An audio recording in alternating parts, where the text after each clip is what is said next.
हजरत हारून बिन मूसा कहते हैं मैं ताबी हूं। किसके शागिर्द हैं? हजरत अनस बिन मालिक के रदियल्लाहु ताला अन्हु। हुजूर के गुलाम के जिन्होंने दिल पर जानी डिठा ओ अखियां ही तक लिया। गुलाम के गुलाम, गरीब आदमी, टोकरियां, छोटी छोटी टोकरियां फल रखने वाली बेच के गुजारा करते हैं। एक दरवाजे के आगे से गुजरे तो घर वालों ने अंदर बुला लिया। कहते हैं महल है, मलका बैठी है। मलका कहने लगी तू बड़ा सीनो जमील है, आ मेरे साथ मुंह काला कर। कहते नजर झोंक गई। कहने लगे तूने मेरा सिर्फ हुस्न देखा है, मेरे दिल में जो मेरे नबी का इश्क है वो नहीं देखा। तूने मेरे दिल में जो मेरे मुस्तफा का इश्क है। और बोया किसने? अनस बिन मालिक ने। अनस बिन तैबा से मंगाई जाती है, सीनों में रचाई जाती है। तौहीद की मैं प्यालों से नहीं नजरों से पिलाई जाती है। मैंने अनस बिन मालिक से फैज लिया मोहब्बत का। कहने लगी जितने पैसे तू कहेगा, इतने पैसे। जवानों, ना किसी गैर मुस्लिम बीबी के करीब जाना बिन निकाह के, सिर्फ पैसा इकट्ठा करने के लिए, सिर्फ जो है वो पासपोर्ट लेने के लिए, कागज बनवाने के लिए। ये देख नबी के मानने वाले कैसे होते। का ना तूने देखा नहीं हम कौन है? पाक रसूल के मानने वाले, पाक नबी का पाक कुरान पढ़ते हैं, पाक दीन है हमारा, जहन भी पाक, नजर भी पाक, अकीदा भी पाक, नजरिया भी पाक। अल्लाह ने हमारे सीने भी पाक रखे हुए हैं। खबरदार। उसने कहा अगर तू बात नहीं मानेगा तो सजा दूंगी। कहने लगे दे ले। उसने कहा अच्छा तू तब भी ना बाज आया तो बादशाह से कहूंगी इसने मेरी इज्जत पे हाथ डाला है। कहने लगे मैंने बाथरूम जाना है। छत पे चढ़े, सबसे ऊपर वाली। एक रवायत तो यह है कि बाथरूम ऊपर था, पखाना किया तो वजूद पे मल लिया, पखाना किया तो वजूद पे, और फिर छत से छलांग लगा दी। कहते हैं यूं जमीन पे आया कि जैसे मां गोद में उठा के बेटा जमीन पे नहीं रख देती। कहते हैं जल्दी से नलके के करीब गया, अपना वजूद धोया, आंख खोली तो सामने खूबसूरत चेहरा, नौरानी आंखें, खुशबू ही खुशबू। मैंने कहा आप कौन है? तो कहने लगे मैं याकूब का बेटा यूसुफ हूं, हजरत यूसुफ अलैहिस्सलाम हूं। पता है तुझे जमीन पे किसने रखा है? कहा नहीं। कहने लगे तू पाक जवानी वाला है, तू पाकीज़ा नजर वाला है, तू पाक सोच वाला है। हजरत जिब्रील पहले वही लेके आते थे, आज एक बार फिर जमीन पे आए हैं, पर पे बिठा के तुझे जमीन पे छोड़ गए हैं, पर पे बिठा के जमीन पे छोड़ गए हैं। और कहा आजा सीने से लग जा, तूने वो काम उम्मती होके किया है जो मैंने नबी होके किया था। आजा सीने से लग जा। सीने से लग गए। कहते ऐसी खुशबू आने लगी जो किसी के पास से नहीं आया करती थी। जिधर जाते लोग कहते ये तो खुशबुओं वाला बाबा है, खुशबुओं वाला बाबा। लोग कहते वो इंतकाल कर गए तो उनकी कब्र की मिट्टी से भी खुशबू आया करती थी। तिरमिजी की हदीस है। किफल बनी इसराइल का एक आदमी, मेरे रसूल पाक सल्लल्लाहु अलैहि वसल्लम फरमाते हैं बड़े ऐब करता, इस बीबी से चक्कर, उस बीबी से चक्कर, इस बीबी से राबता, उससे राबता, बुराइयां इतनी कि हद हो गई। ये नफसानियत गालब है उसके ऊपर। एक औरत आई, कहने लगी किफल बच्चे भूखे हैं, तू अमीर आदमी है, 60 दिनार चाहिए। कहने लगा तेरा रंग गोरा है, पहले मुंह काला कर। उसने कहा गरीब हूं, बच्चों ने मजबूर कर दिया है, तेरी मेरे। कहने लगा नहीं, पहले मेरे साथ मुंह काला करेगी। कहा अच्छा मैं रात को आऊंगी। औरत रात को आई। किफल ने हाथ आगे बढ़ाया तो बीबी कांपने लगी। कहने लगा कोई नहीं देख रहा, कोई नहीं देख रहा, कोई नहीं। बीबी कहने लगी जरा अंदर की आंखें खोल, अल्लाह तो देख रहा है। अंदर की खोल ना, अल्लाह तो देख रहा है, तू कैसे कहता कोई नहीं देख रहा? बस दिल पे चोट आई, कांपा। 60 दिनार दिए, बीबी को वापस भेज दिया। आंखों में आंसू आए। कहने लगे या अल्लाह मौत दे दे। इंतकाल कर गया। मेरे रसूल पाक के लफ्ज है तिरमिजी में, फरमाया सवेरे दरवाजे पे लिखा था कद गफर अल्लाहु लिल किफल, लोगों गवाह हो जाओ अल्लाह ने किफल की बख्शिश फरमा दी है, अल्लाह ने माफ। अगर वो इतने ऐबों के बाद बाज आ गया तो माफ कर दिया। आ मेरे दोस्त हम भी बाज आ जाए। आ जब जुमे की नमाज में सर सजदे में रखे तो कह या अल्लाह उम्मत की सारी बेटियां मेरी बहनें हैं, या अल्लाह सारी बहनें मेरी बहनें हैं। ऐ अल्लाह मैं जिसको देखूंगा बहन की नजर से देखूंगा, जिसको देखूंगा बेटी की नहीं। और याद रखे रसूल पाक सल्लल्लाहु अलैहि वसल्लम ने फरमाया जिसको नमाज में मजा नहीं आता, जिक्र में मजा नहीं आता, वो नजर पाक कर ले। अगर नजर पाक हो गई तो इबादत में दिल लगने लग जाएगा। हदीस है, दिल लगेगा। और लित्तय्यबीन लित्तय्यबात, अगर तू पाक रहेगा तो तेरा घर भी पाक रहेगा, अगर तू पाक है तो तेरा बिस्तर भी। कुरान का फैसला है, मैं नहीं कहा। लिल खबीसीन लिल खबीसात, अगर तू गंदा है तो मत उम्मीद रखना कि तेरे घर में पाकीज़गी रहेगी। जैसी करनी वैसी भरनी पर बात आइंदा जुमे करूंगा, लेकिन ये इतनी सी बात याद रखे।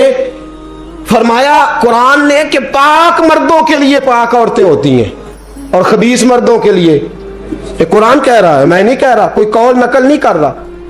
गंदे मर्द और उनके लिए और पाक मर्द। इखलाक की बात नहीं की, इखलाक बुरे हो सकते हैं औरत के, कोई कुछ भी हो सकता है, लेकिन अगर तू जिंदगी पाक गुजारेगा तो तेरे घर में आने वाली बीबी इस हवाले से वो भी बेहया नहीं होगी, उसका भी किसी मर्द से चक्कर है। तो अगर तू पाक औरत और अपने बच्चों को पाक मां देना चाहता है तो पाक हो जा, ये कुरान ने कहा है। मुल्ला रूमी कहते एक शख्स था, बड़ा नेक आदमी, सुनार का काम करता था, बड़ा नेक और बड़ा लोगों का, गरीबों का ख्याल रखने वाला। छोटा सा बच्चा उसने उठाया, बेचारा लावारस था, घर लाया, पाला। उसकी बीवी ने मां बन के बच्चे को पाला, जवान हो गया। वो सुनार कहता है जिंदगी भर नजर खराब नहीं हुई, पता नहीं क्या जुर्म हुआ, बुढ़ापे में औरत के हाथ में चूड़ी डालने लगा तो उसकी नर्मो नाजो खूबसूरत कलाई ने मुझे मायल किया, शावत के साथ हाथ रखा, बस हाथ रखा, घर गया तो बीवी दरवाजे पे खड़ी है। मैंने कहा क्या हुआ, दरवाजे पे खड़ी है? कहने लगी सच बता, तूने आज कोई गुनाह किया है? सच बता, तूने कोई जुर्म किया है? मैंने कहा क्या हुआ? कहने लगी वो बच्चा जिसे मैंने मां बन के पाला है, आज उसने गंदी नजर से मेरा हाथ पकड़ लिया था।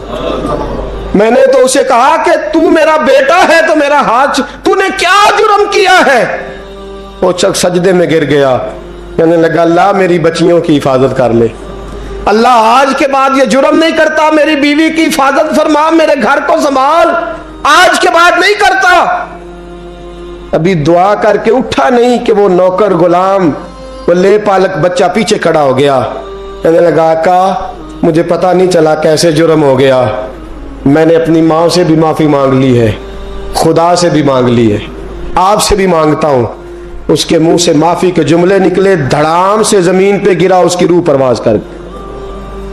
अगर तू चाहता है तेरा घर बच जाए तो मेरे दोस्त अपनी नजर को बचा।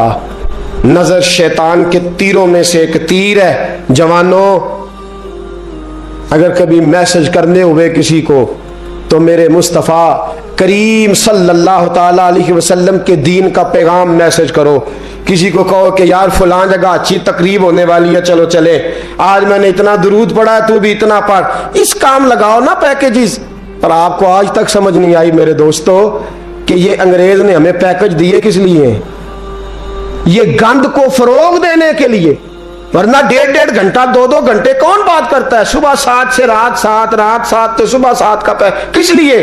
वो चाहता है नौजवानों कि तुम्हें नबी पाक का इश्क से तुम्हारी तार तोड़ के तुम्हें औरत के दामे फरेब में उलझा दे, तोड़ दो उसकी सारी चालें, नाकाम कर दो उसके सारे हरबे, नजर पाक कर ले, रूह पाक कर ले।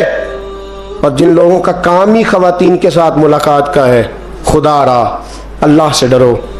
जब भी कोई बीबी दरवाजे पे चढ़ो समझो कि ये आज मेरी बहन सौदा लेने आई है, ये मेरी बेटी सौदा लेने आई है, ये मेरे घर में रहने वाली मेरी भांजी और भतीजी, और एक आपसे मेरी मिन्नत है, ये कज़नों वाला मामला खत्म करें।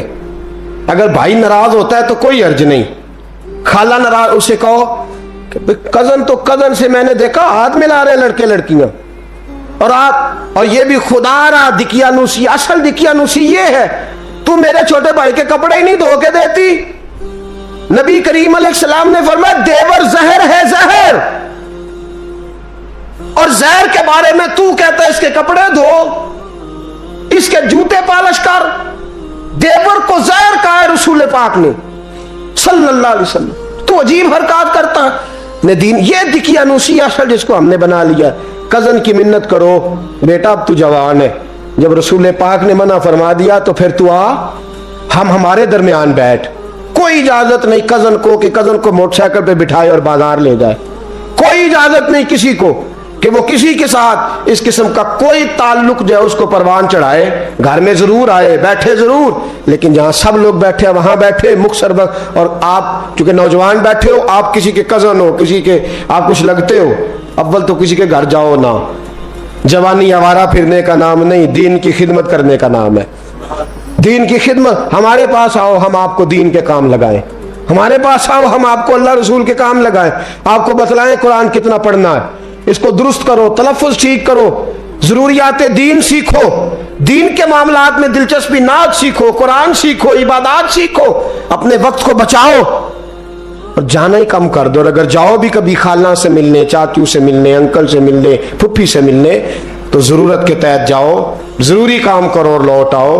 हिफाजत करो, सामने गड़ा हो तो कोई छलांग नहीं लगाया करता, सामने गड़ा देख के छलांग लगा के कहते हो मैं उलझ गया हूँ, खुदा रहा, इस चक्कर से बच जाओ। वकुल्लिल मुमिनीना यगुद्दू मिन अबसारिहिम, अल्लाह फरमाते हैं हबीब इनसे फरमाइए कि मोमिनो नजरें झुका के रखो, वयहफज़ू फुरूजहुम, अपनी शर्मगाह की हिफाजत करो, ज़ालिका अज़का लहुम, ये बड़ी पाकीज़ा बात है।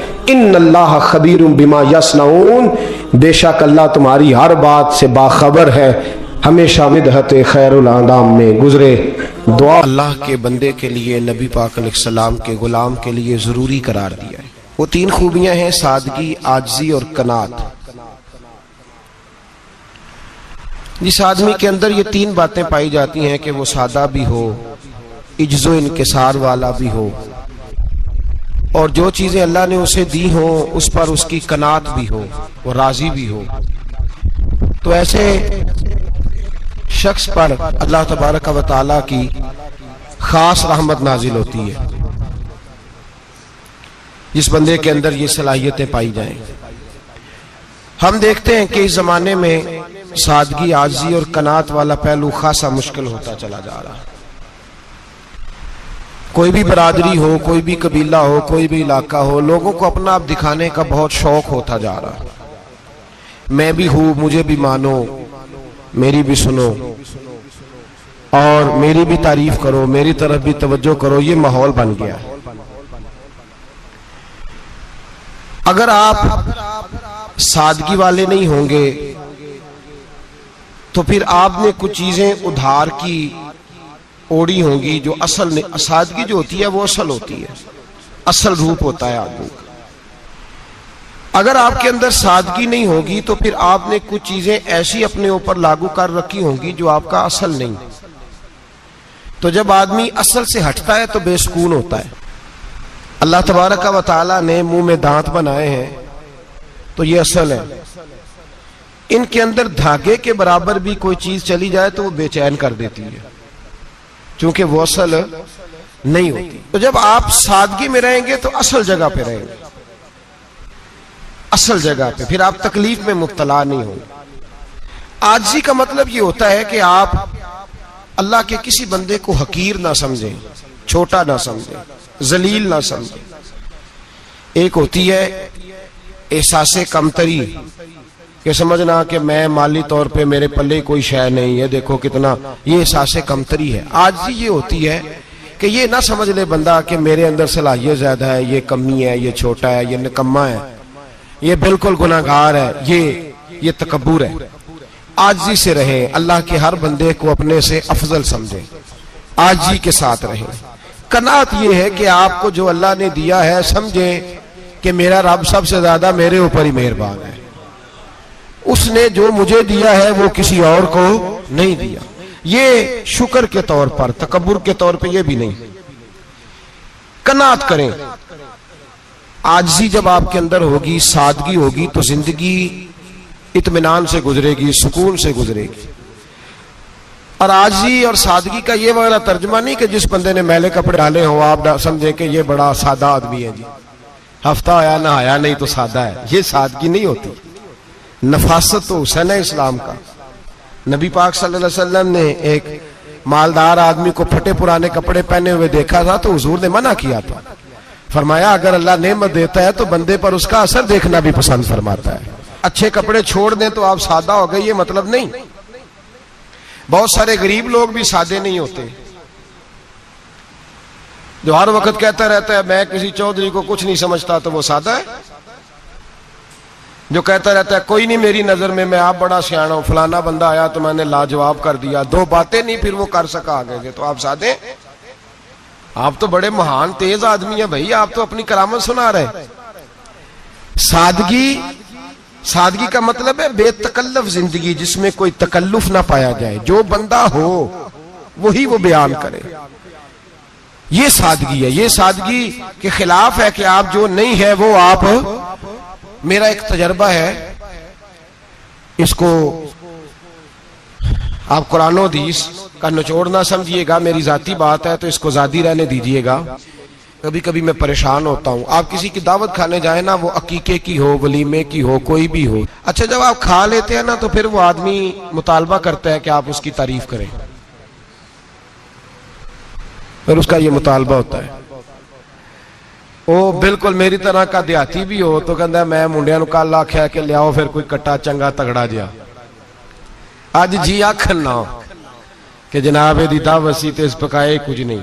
वो फिर जिसले कट्टा एडा वधिया लिया के नाई अगे रखा तो उन्हें पहली बारी इंज दा वेख्या सी, उन्हें फिर बनाया कि कमाल कर छड़ी। मुतालबा क्या है उसका भला? तो आखे कि जिंज दी तुसां रोटी पकाई मैं कदे नहीं खादी। ये हर आदमी का मुतालबा, हर आदमी। जनाब मैं सवेरे गया हूं तो ताजी सब्जी स्पेशल आपके लिए मैं लेके आया हूं, और ये वो वाली लाया हूं जो मिलती नहीं थी पूरी दुनिया से, सिर्फ मुझे मिली है। तो ये आजिज़ी नहीं, ये सादगी नहीं, ये बनावट है। ये मैं अमीर गरीब, ये सारे लोग ये काम करते हैं, सारे। जो हम नहीं वो हम बन के दिखाते हैं, जो हम हैं नहीं वो हम बनते हैं। उसका नुकसान ये होता है कि जब वो चीज जो असल नहीं होती वो आती है तो तकलीफ देती है। नबी पाक अलैहिस्सलाम की जिंदगी सादी थी। किस तरह की सादी थी? दो जुमले, हजरत अब्दुल्लाह इब्ने अब्बास के दो जुमले और बात खत्म कर दी। फरमाते हैं मेरे रसूल पाक अलैहिस्सलाम की जिंदगी सादी थी। ये कैसी सादी थी? फरमाते हैं जो मिलता था हुजूर पहन लेते थे, जो सामने आता था खा लेते थे। कोई तकल्लुफ नहीं कि मैंने ये नहीं खाना, ये खाना है, ये नहीं लेना, ये लेना है। ये मिजाज नहीं, तबीयत नहीं। हमारी तो पसंद नापसंद होती है ना। हुजूर को कद्दू ज्यादा पसंद था, ये तो आपको हदीस में मिलेगा, ये तो मिलेगा।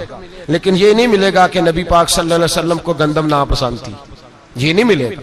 आपको ये तो मिलेगा कि रसूल पाक को दूध ज्यादा पसंद था, ये नहीं मिलेगा कि सादा पानी नापसंद था।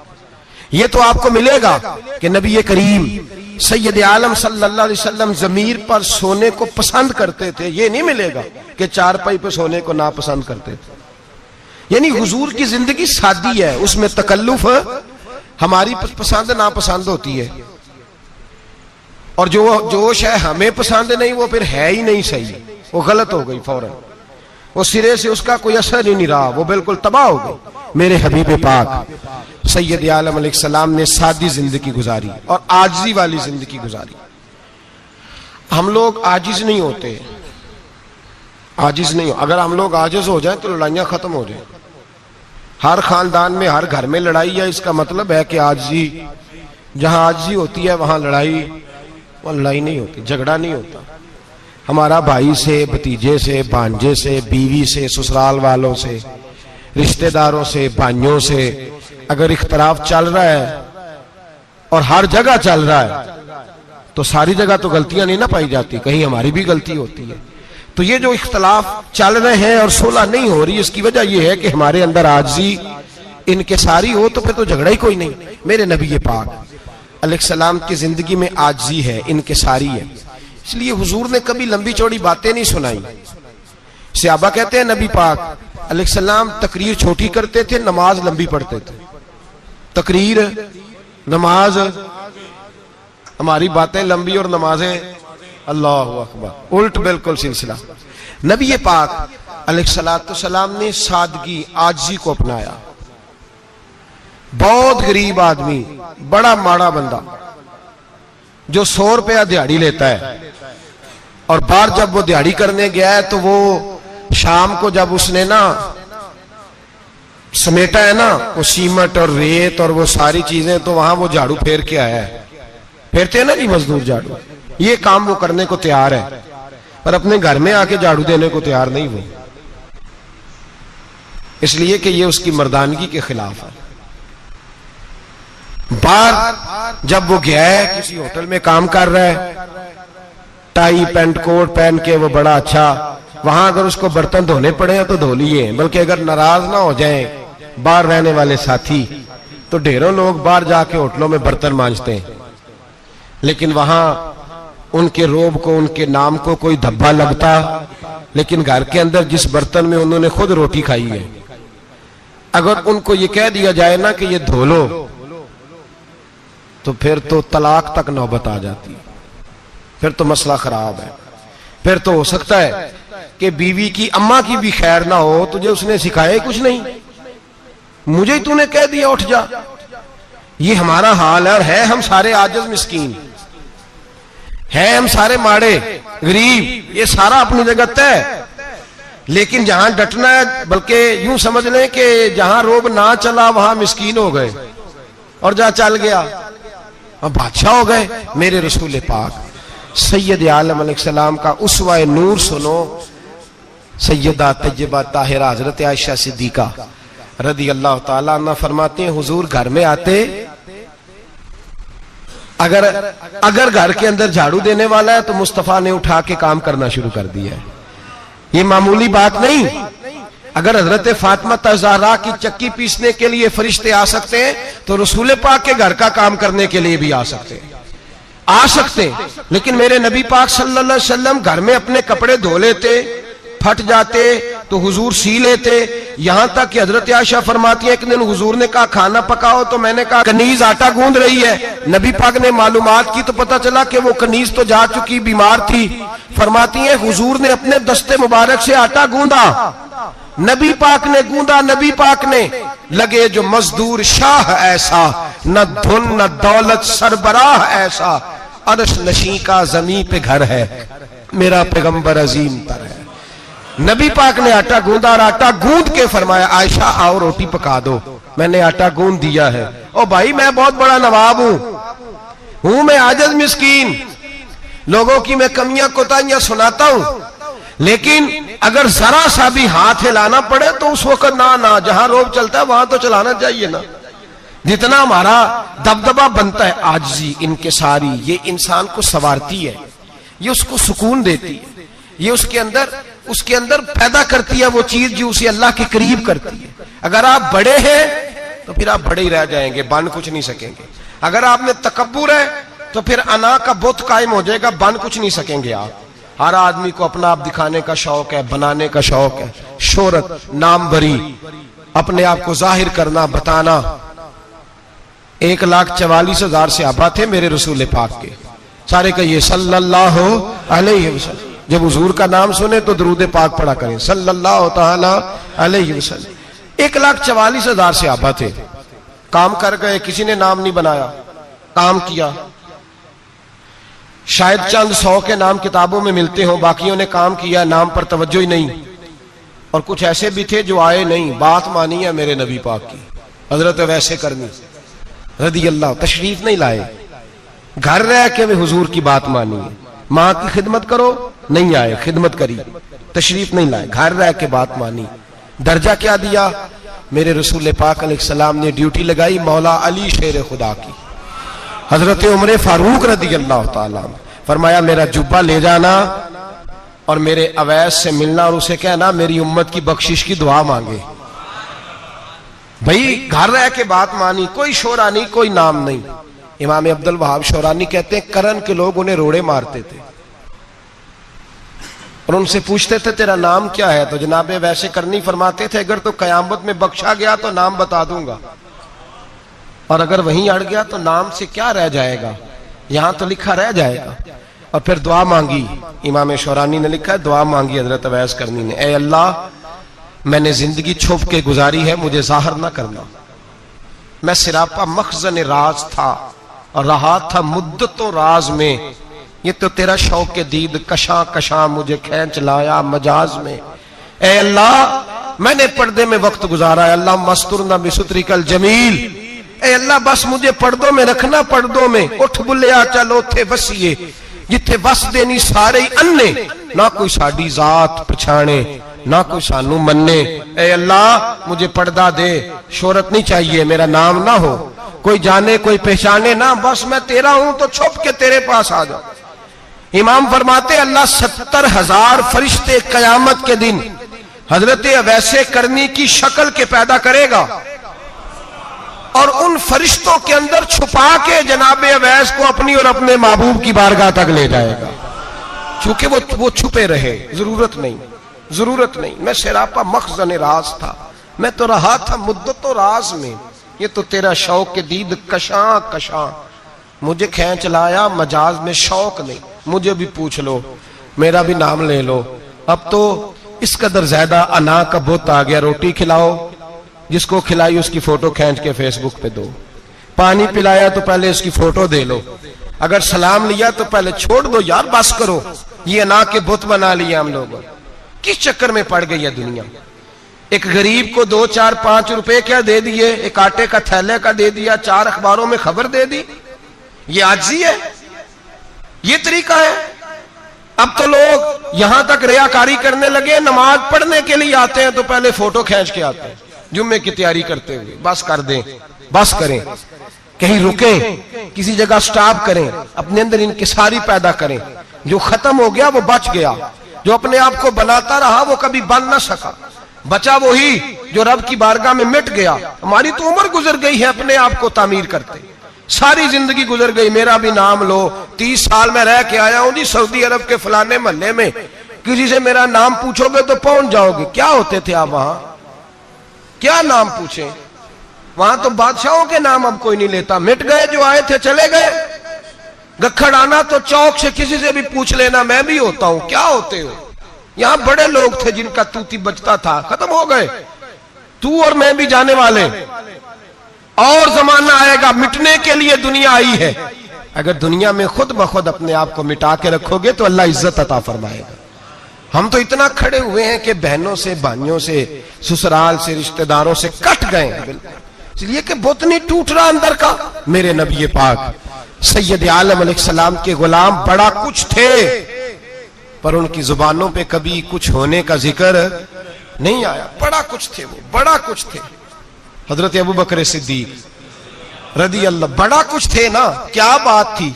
मेरे मुस्तफा करीम सैयद आलम सल्लल्लाहु अलैहि वसल्लम ने फरमाया, अबू बकर मेरा वो खलील है कि दुनिया में भी मेरा सज्जन है, कयामत में भी मेरा दोस्त होगा, दुनिया और आखिरत में वही अबू बकर है। महल्ले में 7 गरीब बच्चियां रहती हैं, वो कहती हैं हमारी बकरियां, बाप फौत हो गया, बकरियों का दूध धो दो, तो अबू बकर सिद्दीक बकरियों का दूध धोने चले जाते हैं, उनके घर का काम काज करके आते हैं। सैयदना उमर फारूक, मेरे नबी पाक अलैहिस्सलाम ने फरमाया, फरिश्ते 950 साल मेरे उम्र की शान बयान करें तो खत्म नहीं हो सकती। इतना बड़ा शख्स उमर फारूक, इतना बड़ा आदमी। एक दिन ऐलान किया उमर फारूक ने, लोगों मस्जिद में आओ, बात करनी है। अमीरुल मोमिनीन का पैगाम है, सारे मस्जिद में आ जाए। खचाखच मस्जिद नबी सहाबा से भर गई, और ऐसा जब ऐलान होता था तो सहाबा दौड़ के आते थे, शायद को जंग है, शायद किसी ने हमला कर दिया है, शायद कोई नई बात है। दौड़े आए लोग, मस्जिद नबी खचाखच भर गई। सैयदना फारूक आजम रदी अल्लाह तआला अन्हु मिंबर पे बैठे, हजरत अब्दुर रहमान इब्ने औफ रदी अल्लाह तआला अन्हु फरमाते हैं कि सहाबा तजस्सुस के देख रहे हैं कि पता नहीं किसी तरफ से पैगाम नहीं आ गया, कोई काफिर हमला नहीं करने लगा, अल्लाह जाने क्या हुआ है, बड़ी परेशानी है। उमर बैठे, अल्लाह की हम्द की, नबी पाक सल्लल्लाहु अलैहि वसल्लम पर दुरूद पढ़ा, और फिर उमर फारूक बोले, फरमाने लगे, मैं जब मक्के में रहता था ना तो कभी घर में कहत आ जाता था, कभी कहत आता था घर में, बकरियों के दूध खुश्क हो जाते थे, गंदम नहीं मिलती थी, पानी नहीं होता था। तो फरमाया मेरी अम्मा मुझे खाला के घर भेज देती थी। कबीला बनु मखजूम, उस कबीले में मेरी खाला की शादी हुई थी, तो वो मालदार लोग थे, उनके पास ज्यादा बकरियां, ज्यादा ऊंट, ज्यादा गायें, ज्यादा खेत थे।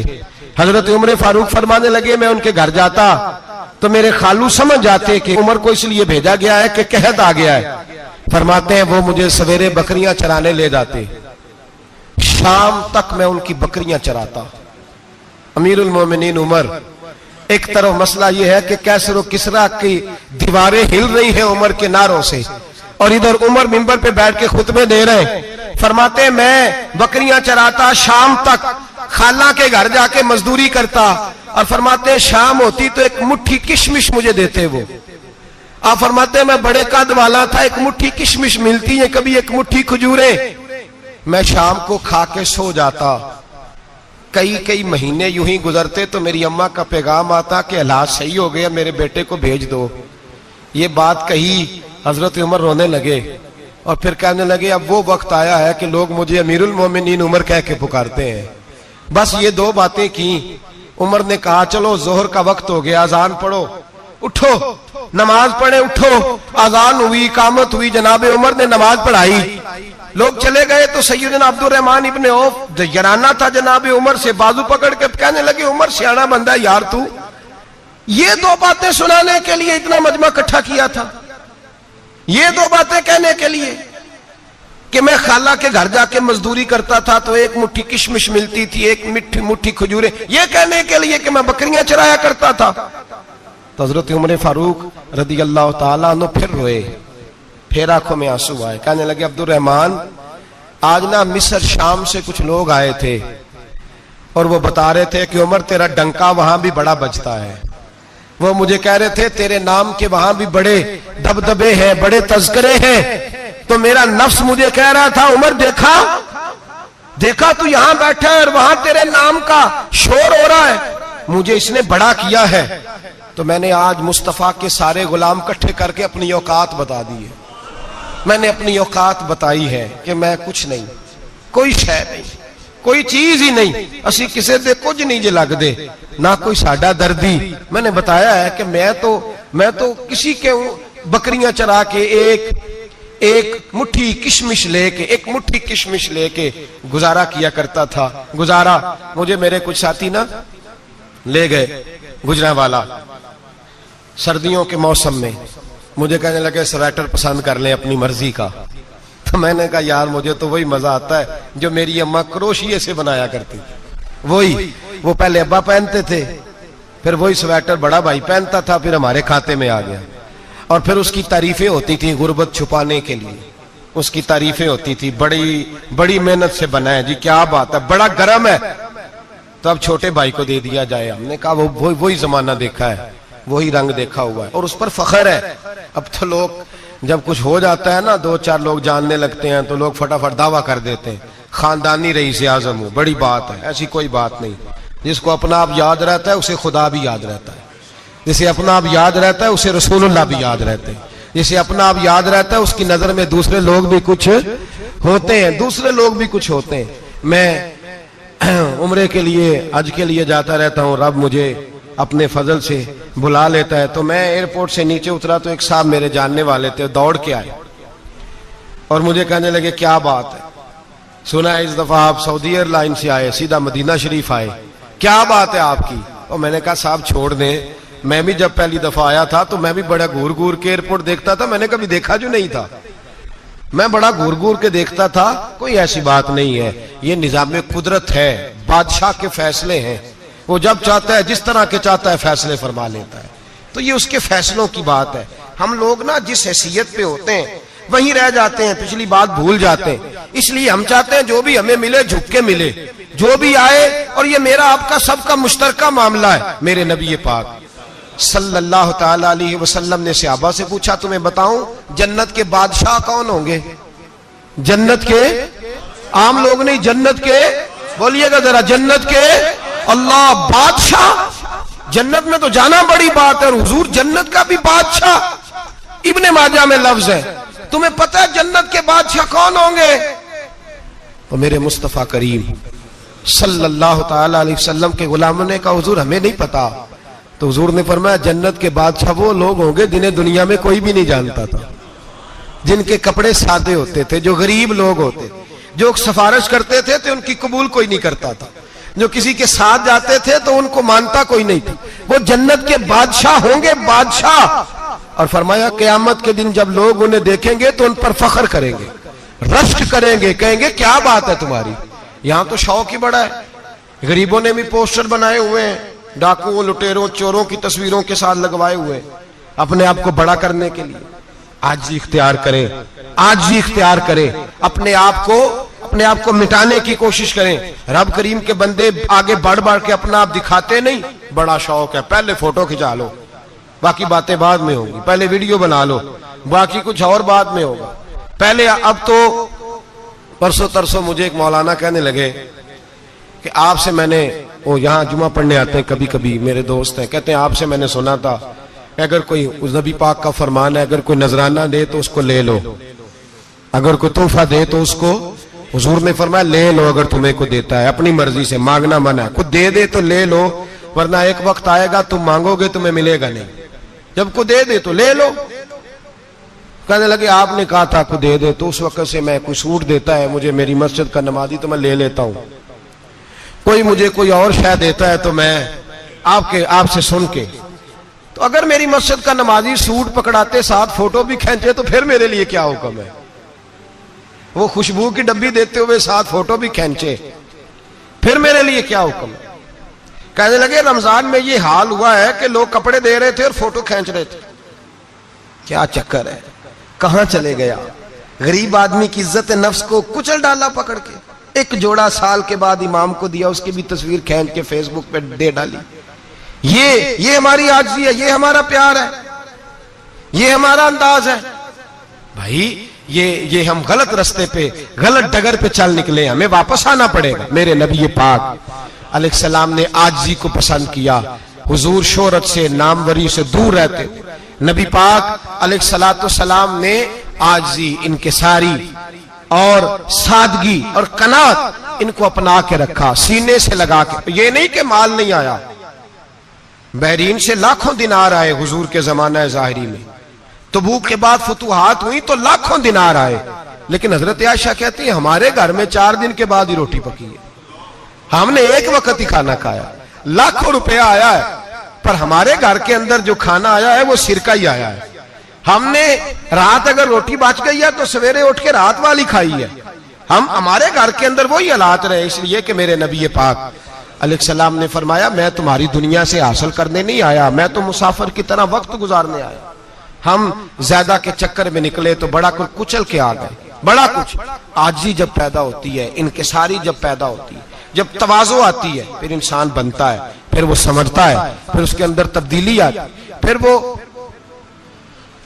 और बुजुर्ग फरमाते हैं आजी वाले को नमाज में भी लज्जत आती है, वरना तो किसी ने पूछा था, एक शायर इस्लामाबाद में रहते थे, तो उनसे किसी ने पूछा कि आपका शहर किस तरह का है।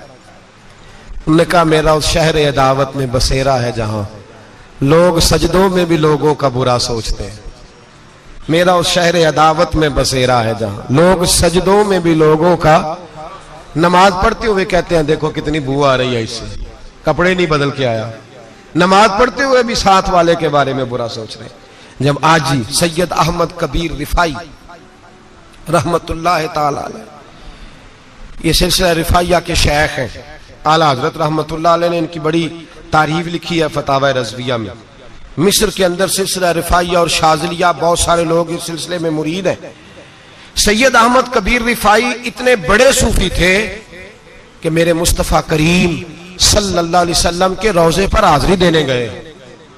नबी पाक की बारगाह में हाथ दुआ करें, अल्लाह हम सबको वहां हाजिरी नसीब फरमाए, अल्लाह हम सबको बार बार ये मौके अता फरमाए। सैयद अहमद कबीर रिफाई हाजिरी देने गए तो जब नबी पाक के गुम्बद पे पहुंचे तो कहने लगे या रसूलल्लाह मैं कब्र देखने नहीं आया, मैं तो दीदार करने आया। हुजूर ये तो ज़ियारत में करता रहता था, दीदार करने आया। ये कह के रोने लगे, इतनी देर रोए कि मेरे मुस्तफ़ा करीम ने अपना दस्ते मुबारक कब्र से बाहर निकाल दिया, हाथ मुबारक बाहर आया और 10,000 लोगों ने देखा। कितने लोगों ने? अब यहां भी लोगों को शक होगा जी कैसे बाहर आया, तो बुखारी सुना देता हूं, मसला जरा हल हो जाए।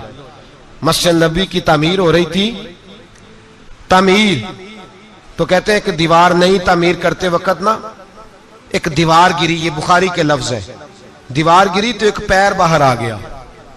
पैर को देखा तो कहते हैं हाथ रखते थे तो उसमें बिल्कुल ऐसे था जैसे खून साइडों पे हो गया, बिल्कुल जिंदा। शोर हो गया कि ये नबी पाक का कदम मुबारक है, हुजूर का। बहुत सारे लोग इकट्ठे हुए, उलमा को बुलाया, पैर देखा तो कहने लगे नबी पाक का नहीं, ये तो सैयदना फारूक आजम का है। जब ये कहा ना फारूक आजम का है तो फिर एक शोर उठा कि ये हाल है उनके गुलामों का तो सरकार का आलम क्या होगा। ये हाल है उनके गुलामों का तो फिर सरकार का आलम। ये बुखारी है, तो जिंदा है वल्लाह, तो जिंदा है वल्लाह, मेरी चश्मे आलम से छुप जाने वाला। सैयद अहमद कबीर रिफाई इतने बड़े, नबी पाक सल्लल्लाहु अलैहि वसल्लम ने दस्ते मुबारक बाहर निकाला, 10,000 लोगों ने देखा। किसी ने हजरत सैयद अहमद कबीर रिफाई से पूछा कि बाबा इतना बड़ा दर्जा, इतना बड़ा मकाम कैसे मिला? तो बाबा जी कहने लगे जिंदगी में कभी किसी को हकीर नहीं समझा, किसी को कभी हकीर, कभी किसी को अपने से कमतर नहीं समझा। तो अल्लाह ने देखे ना, अगर आप नहीं समझेंगे तो उसके लिए भी आपको उन्वान मिल जाएंगे, और अगर समझना है अपने आप को बड़ा तो उसके लिए भी मौके मिल जाते हैं। हजरत शफीक बल्खी बहुत बड़े सूफी बुजुर्ग हुए, पर नौजवान थे, जवानी में ही अल्लाह ने बड़ा मर्तबा दिया। हजरत अब्दुल्ला बिन मुबारक बूढ़े थे, दोनों एक महफिल में इकट्ठे हुए। अब बगदाद सारा मानने वाला था और दोनों का मानने वाला था। आखिर में दुआ बुजुर्ग कराया करते थे महफिल के इख्तिताम पर। हजरत शफीक बल्खी जनाब अब्दुल्ला बिन मुबारक से कहने लगे आप दुआ करें, आप दुआ करें, आप बुजुर्ग हैं, अब जिसने जो मानना है उसे उसके लिए उन्वान भी मिल जाएगा। हजरत सैयदना अब्दुल्ला बिन मुबारक कहने लगे बेटे तू दुआ कर, तेरी उम्र थोड़ी है, तेरे गुनाह भी थोड़े हैं, तेरी उम्र थोड़ी है, तेरे गुनाह भी थोड़े हैं। तो सैयदना शफीक बल्खी कहने लगे नहीं हुजूर आप दुआ करें, आपकी उम्र ज्यादा है तो नेकियां भी तो ज्यादा ही है ना, नमाजें भी तो आपकी ज्यादा है ना, रोजे भी तो ज्यादा, रमजान भी तो आपकी उम्र में ज्यादा है ना, आज भी तो आपने ज्यादा। अगर आपने किसी को अपने से बड़ा समझना है तो उन्वान आपको मिल जाए, छोटा समझना है तो उसके लिए भी उन्वान आपको। बात तो ये है कि आप क्या करना, अगर आप किसी को हकीर समझना चाहते हैं तो बात खत्म हो गई।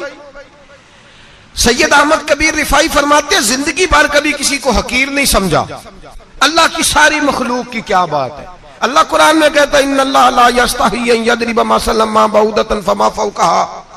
अल्लाह शर्म नहीं करता कि एक मच्छर की मिसाल बयान करे या उससे भी कमतर।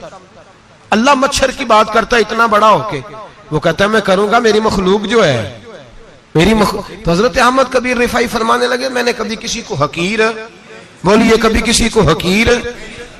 हम लोगों के पास उन्वान बड़े हकीर समझने के लिए, हम समझ लेते हैं। अमीर आदमी कहता है गरीब मेहनत क्यों नहीं करता, मेहनत करे अमीर हो जाएगा, उन्वान हुआ कि ना तनकीद करने का।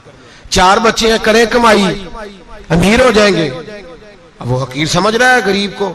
गरीब भी अमीर को हकीर समझता है, वो भी कहता है जो इसने कमाया सारा ही हराम है, जायज एक पैसा नहीं, उसने भी हकीर समझ लिया। यानी वो ये कह रहा है कि मैं हलाल खाता हूं, ये अमीर हराम खाते हैं, तो बात खत्म हो गई। उसने भी हकीर समझ लिया, इसने भी हकीर समझ लिया। अब उन्वान ही था ना, अगर उन्वान बदल लेते तो बात बन जाती। अमीर अगर ये कहता कि मैं इस गरीब की मदद करूंगा इसलिए कि पैसे मेहनत से नहीं मिलते, खुदा के फजल से मिलते हैं, तो वो ये ना कहता कि ये मेहनत करता तो आगे चला जाता। और गरीब अगर समझता इस बात को तो ये ना कहता अमीर सारे हराम ही खाते हैं, वो कहता भाई रब ने जो मेरे लिए पसंद किया मुझे दिया, जो इसके लिए पसंद किया इसे दिया, बात खत्म हो गई, झगड़ा खत्म। उन्वान तो मिल जाएगा आपको, मुस्बत भी और मनफी भी। तो अच्छी बात नहीं कि मुस्बत इख्तियार करें। सैयद अहमद कबीर रिफाई कहते मैं गुजर रहा था, एक दिन मेरे साथ ऐसा हुआ कि मैं गुजर रहा था खेत के अंदर से, इधर भी पानी था इधर भी पानी था। होता है ना पानी पानी होता है फसलों में कई दफा। कब होता है ज्यादा पानी? नहीं जब कद्दू करीद है जी, और जब कद्दू करते हैं ना तो दोनों जाने पानी भरा होता है ना जी, वो ट्रैक्टर भी पानी में चलता है। मैं पेंडू हूं ना, मुझे ज्यादा पता है क्या हालात होते हैं। तो वो इधर भी पानी इधर भी पानी, तो दरमियान में से वो मुंडेर होती है छोटी सी, वाट आखिदा अपनी जुबान है। तो कहते इधर भी पानी था, इधर भी पानी था। सैयद अहमद कबीर रिफाई कहते हैं मैं गुजर रहा था, असर की नमाज का टाइम हो गया, मैं जल्दी जल्दी जा रहा, सामने से कुत्ता आ गया। इंसान अशरफुल मखलूकात है, लेकिन वो अल्लाह का शुक्र करेगा कि उसने मुझे अशरफ बनाया है। ये नहीं कह सकता कि ये मखलूक हकीर है, ये बुरी है, ये नहीं कह सकता। शुक्र करे कि मुझे अल्लाह ने अशरफुल। सैयद अहमद कबीर रिफाई कहते कुत्ता आ गया सामने से। अब कुत्ता आया तो मुझे जल्दी थी, कुत्ता भी भीगा हुआ था। अब मेरा दिल करे कि कुत्ता नीचे उतरे तो मैं गुजरूं, कुत्ता खड़ा है कि ये साइड पे हो तो मैं गुजरूं। कहते हैं देर हो गई तो मुझे डर लगता था, मैंने कभी कुत्ते को भी नहीं झिड़का था, कभी कुत्ते को भी, अपनी इतनी हैसियत ही नहीं, झिड़का ही नहीं कभी किसी को। आप फरमाते हैं देर हो गई तो मैंने कहा या अल्लाह, हजरत सैयद अहमद कबीर कहते हैं मैंने कहा या अल्लाह इस कुत्ते को जुबान ही दे दे, मैं इसे कुछ समझा ही दूं, इसे जुबान ही दे दे, तू तो कादर मुतलक है। उसे जुबान दे दी तो मैंने कुत्ते से कहा नीचे उतर जा, मैंने नमाज पढ़नी है। तो कहने लगा बाबा जी आप उतर जाए, आप उतर जाए, आप उतर जाए, मैं क्यों उतरूं? तो सैयद अहमद कबीर रिफाई कहते हैं मैंने उससे कहा कि बात यह है कि मेरे ऊपर नमाज फर्ज है, तेरे ऊपर फर्ज नहीं, तो मैंने नमाज पढ़नी है। अगर मैं खेत में उतर गया तो कीचड़ है, मेरे कपड़ों को मिट्टी लग जाएगी, पता नहीं पानी पाक है कि नापाक है, तो तू उतर जा, तेरे ऊपर नमाज नहीं फर्ज, तो मुझे जाने दे। तो सैयद अहमद कबीर रिफाई कहते हैं उसने ऐसी बात की कि मेरे ऊपर वजद तारी हो गया। कुत्ते ने बात की तो मैं कांपने लगा। राती जागे शेख सदावे, राती जाग दे कुत्ते, तैथों उत्ते मालक दा दर मूल न छड़ दे, भावे मारो 100 जुत्ते तैथों उत्ते। वो एक बुरकी दा कदर पछानन, भावे मालक हो मन सुत्ते तैथों उत्ते। रुखा सुखा खा दिने जा रुखा विच सुत्ते ते तैथों उत्ते। उठ बुलिया चल यार मना ले नहीं ते बाजी लै गए नहीं कुत्ते, उठ बुलिया चल यार मना ले नहीं ते बाजी लै गए कुत्ते ते तैथों उत्ते। सैयद अहमद कबीर रिफाई कहते हैं वो मुझे कहने लगा आप उतर जाए, तो मैंने कहा भाई मेरे ऊपर नमाज फर्ज है, तेरे ऊपर फर्ज नहीं, तू उतर जा, मेरे कपड़े आलूदा हो जाएंगे तो क्या करूंगा? तो कहते हैं उसने बात की तो मैं घबरा गया और छलांग लगा के मैं खेत में उतर गया। मुझे कहने लगा बाबा जी कपड़े अगर आपके कीचड़ से आलूदा हो गए तो पानी से साफ हो जाएंगे, और अगर मुझे हकीर जान के आपका दिल आलूदा हो गया तो 7 समुद्रों से भी साफ नहीं होगा।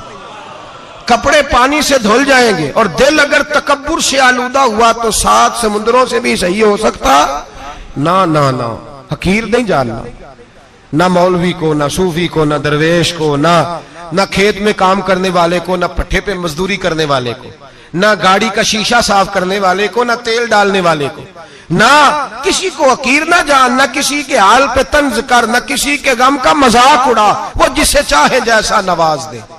ये मिजाज लुत्फ रसूल है। ना कोई आया लेके चला गया, कोई उम्र भर भी ना पा सका। मेरे मौला तुझसे गिला नहीं, ये तो अपना अपना नसीब है भाई, हकीर नहीं जानना। सैयद अहमद कबीर रिफाई फरमाते हैं वो कुत्ता तो गुजर गया, मैं दौड़ा घर गया, जाके मैंने गुस्ल किया, कपड़े बदले। फरमाते हैं पहले भी मैं असर पढ़ता था, पर आज जब नमाज पढ़ी तो बड़ा ही मजा आया।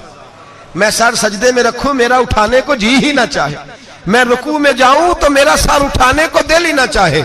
मेरा दिल करे आज मगरिब लेट हो जाए, आज सूरज देर से गुरूब हो, मैं आज सारा दिन असर ही पढ़ता रहूं। भाई जब तू आजिज़ी वाली पढ़ता है, जब तू इनकिसारी वाली पढ़ता है, जब तू हजरत सैयदना मुआविया बिन खुतैज रदिया, एक हजरत मुआविया बिन सुफियान है, एक मुआविया बिन खुतैज सहाबी है, वो कहते हैं मैं जंग फतह करके आया तो सख्त गर्मी का मौसम था, मुझे पता था कि उमर फारूक दोपहर को आराम कर रहे होंगे। आप फरमाते हैं मैं मस्जिद नबी में बैठ गया, एक बच्ची जनाब उमर के घर से निकली तो मुझे कहने लगी मुआविया आपका नाम है? मैंने कहा हाँ। अंदर जाके जनाब उमर को बताया तो उमर दौड़े आए, और जब आए तो सर पे टोपी कोई नहीं, पैरों में जूता कोई नहीं। कहने लगे मैं तेरा इंतजार कर रहा था, आज मुझे उम्मीद थी तू आएगा, तूने बताया क्यों नहीं? तो मैंने कहा हुजूर मुझे पता है रात सारी आप चेहरे पे कपड़ा डाल के मदीने की गलियों में रहते हैं, तो दोपहर को आप आराम करते होंगे, इसलिए मैंने कोशिश की कि आपको बेदार ना करूं, आप आराम कर रहे होंगे, इसलिए ये मैंने कोशिश की कि मैं बैठता हूं मस्जिद में, आराम करता हूं, जब आप आएंगे तो देखी जाएगी। हजरत उमर फारूक ने जलाल किया, फरमाया तू मुझे गाफिल समझता है कि मैं सो जाऊंगा? और आप फरमाने लगे मैं कौम का खादिम हूं जिसकी इतनी ज्यादा रियाया हो वो सो जाए चुप करके, मैंने जवाब नहीं देना अल्लाह की बारगाह में? फरमाया मेरे अमीरों की तरह सोने जागने के वक्त मुकर्रर नहीं, मैं कौम का खादिम हूं, जिस वक्त भी आया करो मुझे जगा लिया करो, मुझे कब्र में जाके खुदा को भी जवाब देना है, मोहम्मद मुस्तफा को भी जवाब देना है। मेरे भाई याद रखें, जब ये चीजें पैदा, और फिर हमने इन तकल्लुफात में, मैंने कई दफा ये बात बयान की है, अब तो लोग रिश्ते करते हैं तो डीसी कॉलोनी में किराए का मकान खरीदते हैं, 2-4 गैरों की गाड़ियां मंगा के दरवाजे के आगे खड़ा करते हैं, रिश्ता हो जाता है बड़ा घर देख के, और जब शादी के चौथे दिन पता चलता है कि ये किराए का मकान था, तो रिश्ते मकानों पे कायम नहीं होते, एतबार पे कायम होते हैं। वो एतबार टूटता है तो जिंदगी भर कायम नहीं होता दोबारा। जो आप हैं आप वही रहें, जो आप नहीं है वो कभी बनने की कोशिश ना करें। और मेरे अजीज ये भी याद रखें, आजी आपको सवार देगी, और वैसे भी हम अल्लाह के हुजूर जाने वाले हैं, अगर पर्दों में छुप के चले जाएंगे तो बच जाएंगे, और अगर हम अपना आप दिखाते ही रहें, सारी जिंदगी इसी चक्कर में रहें कि मुझे भी पूछो, मुझसे भी मुशावरत करो, मेरी भी बात सुनो, तो ये अना की दौड़ तो खत्म ही नहीं होती। हिर्स सिर्फ पैसे की नहीं होती, हिर्स हवस शोहरत की भी होती है। और नबी पाक सल्लल्लाहु अलैहि वसल्लम ने इसको भी बयान फरमाया है कि ये जो तेरे अंदर चीज पैदा होती है ना, मैं जाना जाऊं पहचाना जाऊं, इससे भी अपने आप को बचा। सहाबा के बाद जिस शख्स की खिलाफत सबसे मजबूत हुई वो हजरत उमर बिन अब्दुल अजीज थे। इतनी बेहतरीन खिलाफत की कि लोगों को हजरत उमर का जमाना याद आ गया। हजरत उमर बिन अब्दुल अजीज, इराक में रहने वाली एक औरत थी, उस औरत का खामद फौत हो गया तो 5 बच्चियां यतीम थी।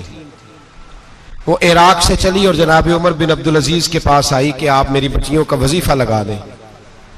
वो कहती है जब मैं पहुंची ना, यहां तो अब तो इस्तकबाल, आना जाना बड़े मामलात हैं, अब तो बच्ची की बारात आए और 5, 7, 10, 20 लोग दरवाजे पे खड़े ना हो तो बारात नाराज हो जाती है, कहते हमारा इस्तकबाल ही किसी ने नहीं किया।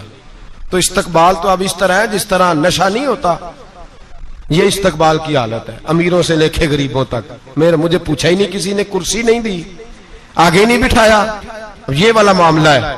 और मैं मेरी तरह के लोग, नेक लोगों की बात नहीं करता। अब तो हम देखते हैं फला मौलाना का इस्तकबाल हो रहा है, फला के लिए लोग खड़े हो रहे हैं, नारे लग रहे हैं, और अब तो मैं देखता हूं ऐसे ऐसे हाथ लहराते हैं सूफी और दरवेश कहलाने वाले, जैसे सियासी लीडर लहराया करते थे।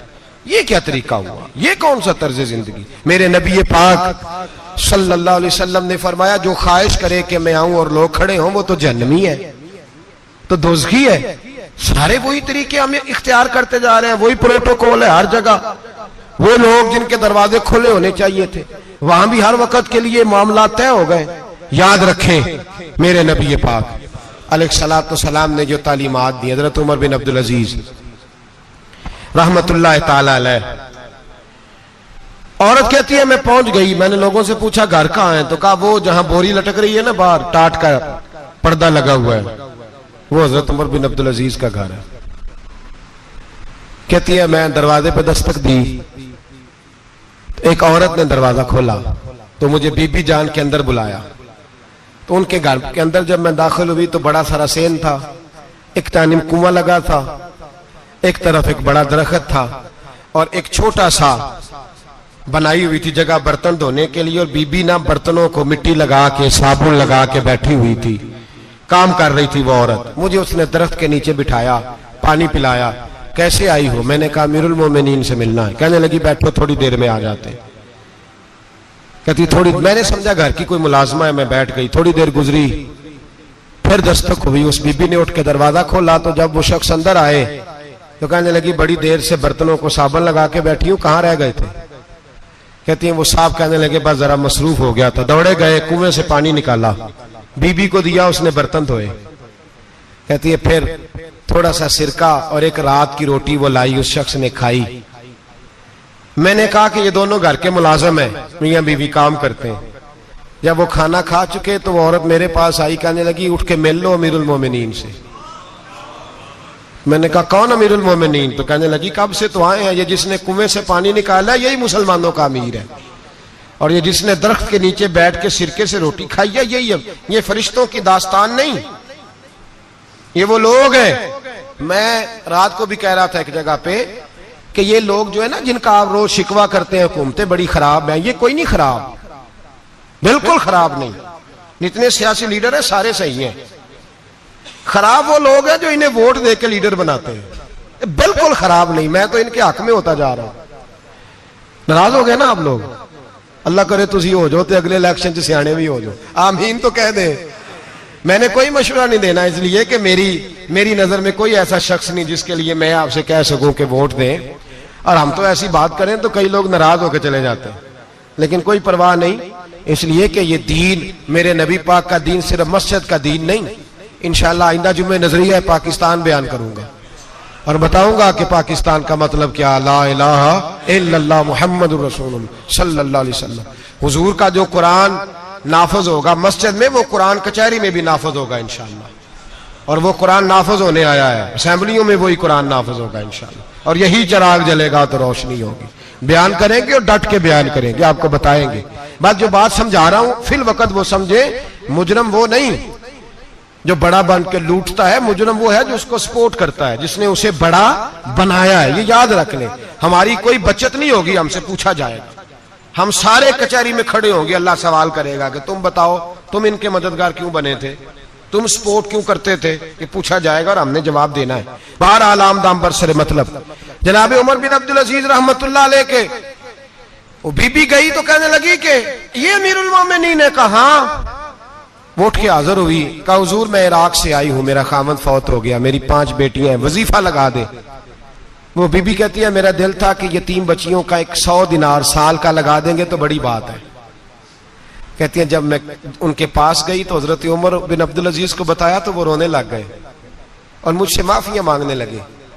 मैंने कहा हुजूर आप क्यों माफी मांगते हैं? तो कहने लगे इसलिए माफी मांग रहा हूं कि तू मेरी रियाया में थी और तेरी 5 बच्चियां यतीम थी, तुझे खुद चल के आना पड़ा है। मेरा काम था तेरी खबर लेता, माफ कर दे अल्लाह की रिजा के लिए। उन्होंने वजीफा लिखना शुरू किया तो मेरी एक बच्ची का 1000 दिनार साल का लिखा। मैंने कहा अल्लाह तेरा शुक्र है। फिर दूसरी बच्ची का 1000 लिखा तो मैंने कहा अल्लाह तेरा शुक्र है। तीसरी का 1000, चौथी मैंने कहा शुक्र है। जब चौथी का लिखा तो मैंने कहा अल्लाह आपका इकबाल बुलंद करे, अल्लाह आपको हमेशा इसी तरह फलता फूलता रखे। कहते हैं जनाब उमर बिन अब्दुल अजीज ने कलम रख दिया, फरमाने लगे मैं 5वीं का वजीफा नहीं लिखूंगा, 4 बहनों से कहना बांट के इसे भी दे दें। कहा हुजूर क्यों? आप फरमाने लगे जब तक तू अल्लाह का शुक्र अदा कर रही थी मैं भी रब से जुड़ा हुआ था और अल्लाह से डर के लिख रहा था। अब तूने मेरी तारीफ की है, अब मेरी जात आ गई है, अब मैं अगर ये वजीफा लिखूंगा तो इससे अल्लाह राजी नहीं होगा, इससे मेरे नफ्स में रिया पैदा होगी। अब मैं 5वीं का नहीं लिखूंगा, जा और जाके इराक के गवर्नर को दे। बीबी कहती है मैं घोड़े पे बैठी और मैं चंद दिनों के बाद इराक पहुंची। जब सवेरे आके मैंने वालिए इराक को रुका दिया तो वो चीख मार के रोया। मैंने कहा क्या हुआ? तो कहने लगा बीबी आज रात को हजरत उमर बिन अब्दुल अजीज का इंतकाल हो गया, फौत हो गए, तो इंतकाल कर गए। कहती मैं भी तड़प के रोई। मैंने कहा मेरी यतीम बच्चियों का क्या बनेगा? तो वो गवर्नर कहने लगा तेरे वजीफे जारी रहेंगे, तुझे मिलते रहेंगे। तो कहने लगी कैसे? कहने लगा मैं अगर तो गवर्नर रहा तो तेरा वजीफा जारी रहेगा और अगर गवर्नरी से उतर भी गया तो मैं जाती तौर पे मालदार हूं, फिर भी तेरी बच्चियों के माहाना पैसे पहुंचते रहेंगे।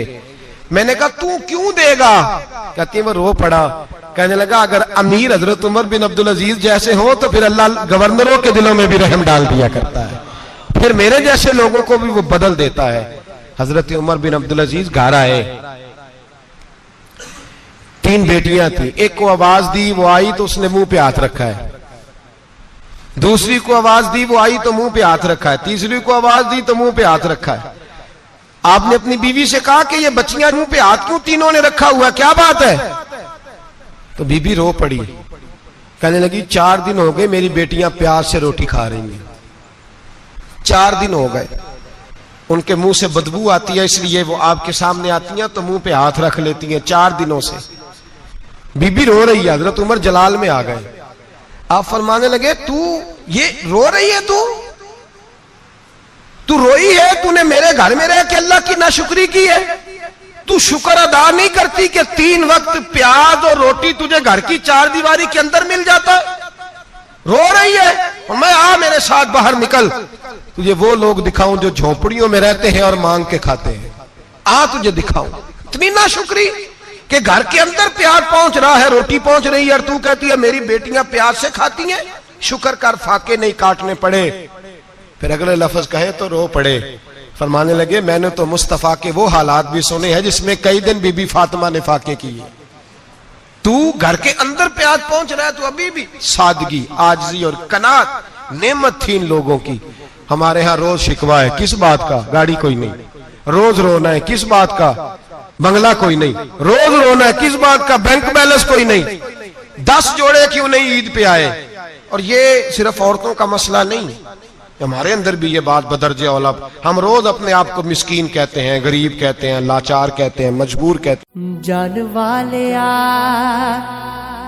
जान दी खैर होवी, जान लगिया इंज ते जाईदा नहीं, जाइए दिला जी सुने सुना के,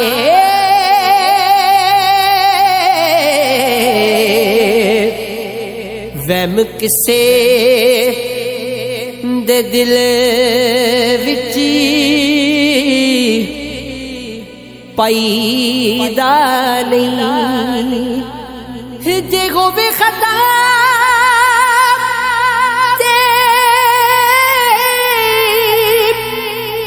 भुला दिए, जान बुझ के दे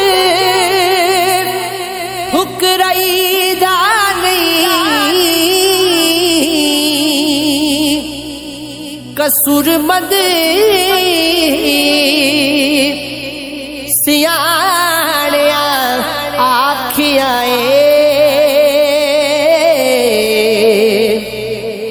हिसाब सजना नाल मुकईदा नहीं, दाने पाके पुछ पुछ करके